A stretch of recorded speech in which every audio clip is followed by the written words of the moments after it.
Kirby? Kirby, konuş benimle. Hiç komik değil. Kirby!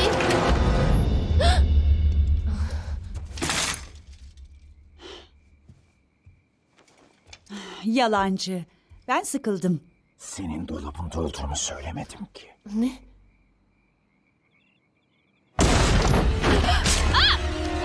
Aman tanrım.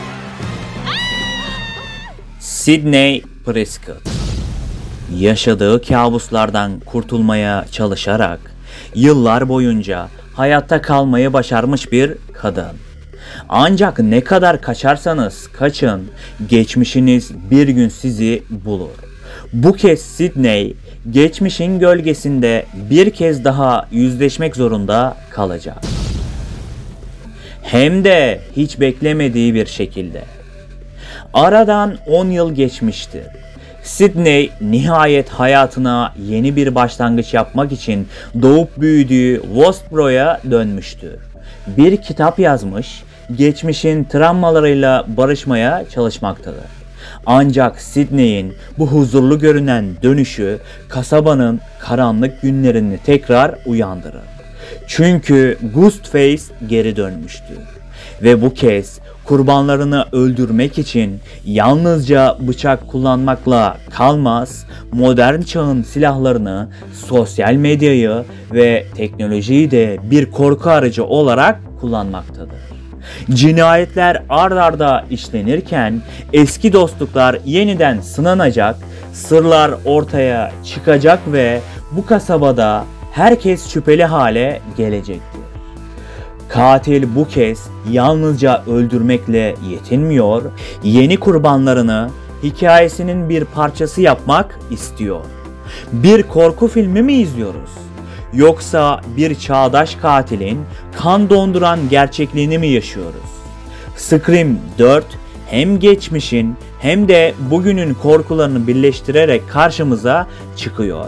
Bu seferki oyun daha acımasız, daha akıllıca ve kesinlikle daha ölümcül. Peki, serinin bu bölümü hakkında bilinmeyenler nelermiş? Gelin bir bakalım. Başlıyoruz.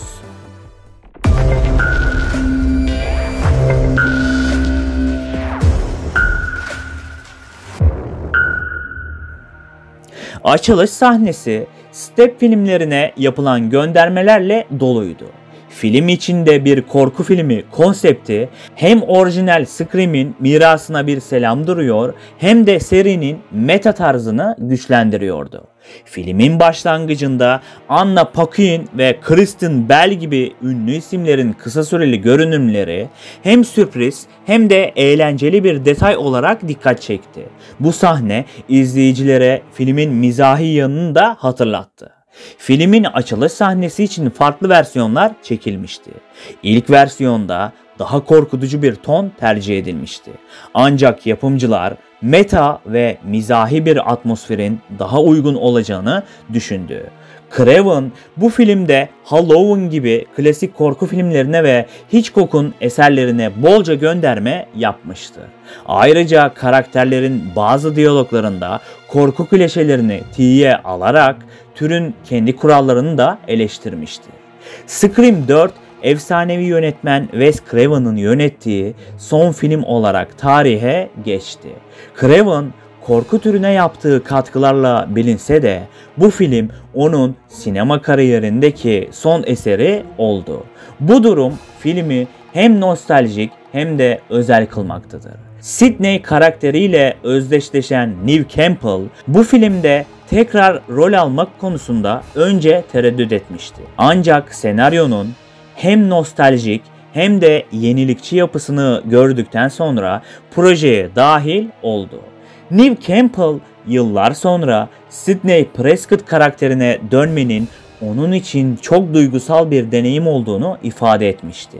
Özellikle eski oyuncu arkadaşlarıyla yeniden bir araya gelmek nostalji hissini arttırmıştı. Campbell bu filmdeki Sidney'in artık daha güçlü bir kadın olduğunu vurgulamıştı. Hayden Panettiere'ın canlandırdığı Kirby karakteri film yayınlandıktan sonra kısa sürede bir hayran favorisi haline geldi. Hatta yıllar sonra çıkan Scream 6'da Kirby'nin geri dönüşü büyük bir coşkuyla karşılanmıştı. Hayranlar Kirby'nin Scream 4 filminde öldüğüne asla inanmamıştı. Scream 4 hayranlar arasında pek çok teoriye ilham verdi. Özellikle Kirby'nin hayatta olduğu ve Ghostface'in gelecekteki filmlerde onun geçmişine odaklanabileceği fikri uzun yıllar tartışıldı. Orijinal Scream filmlerindeki Westboro havasını yeniden yakalayabilmek için prodüksiyon ekibi benzer mekanlar aradı. Ancak bu süreçte modern mimariden uzaklaşıp daha nostaljik yerlerde çekim yapılmasına karar verildi. Ghostface maskesi orijinal seriden bu yana korku türünün bir ikonu haline gelmişti.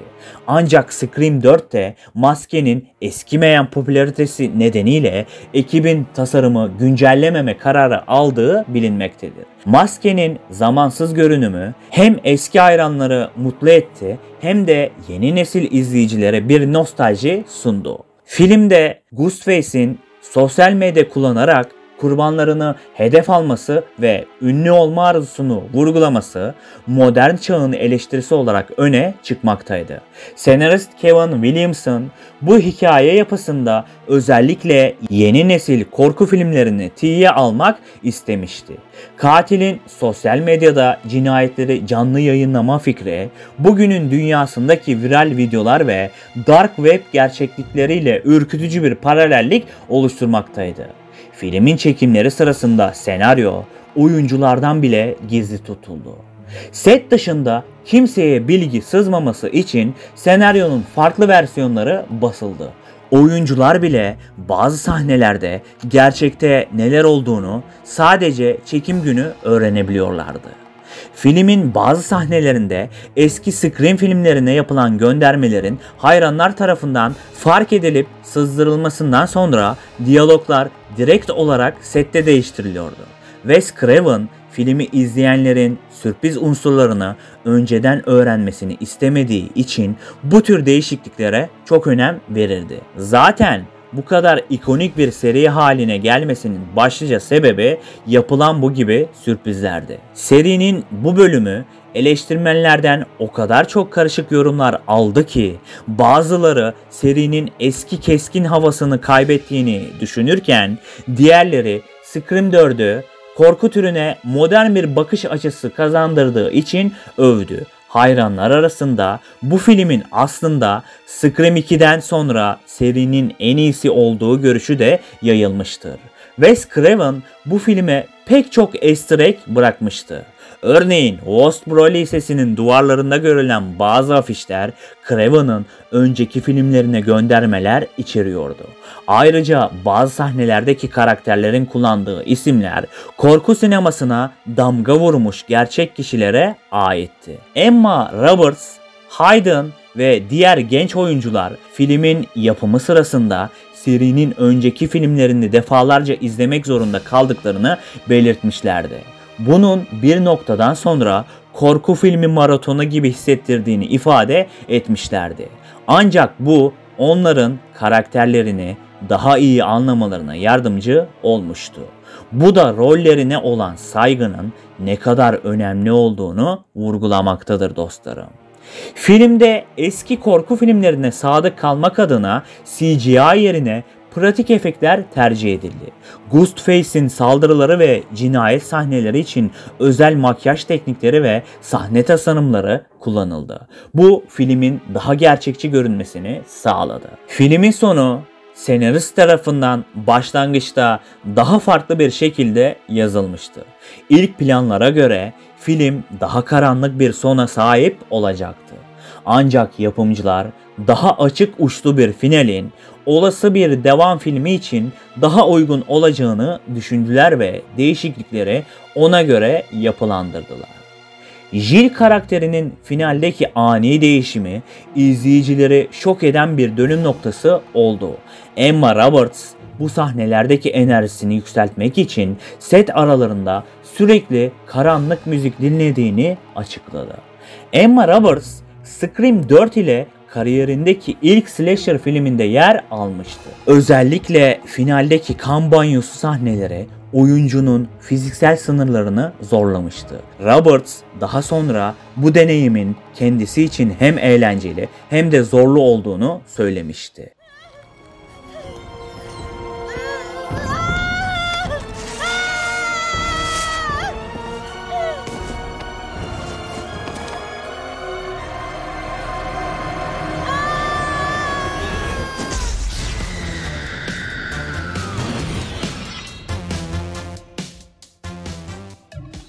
Ve işte Scream 4'ün derinliklerine indiğimiz bu korku dolu yolculuğun sonuna geldik. Wes Craven'ın dehası ve Ghostface'in unutulmaz varlığı modern korku sinemasında derin izler bıraktı. Ancak korku burada asla bitmiyor dostlarım.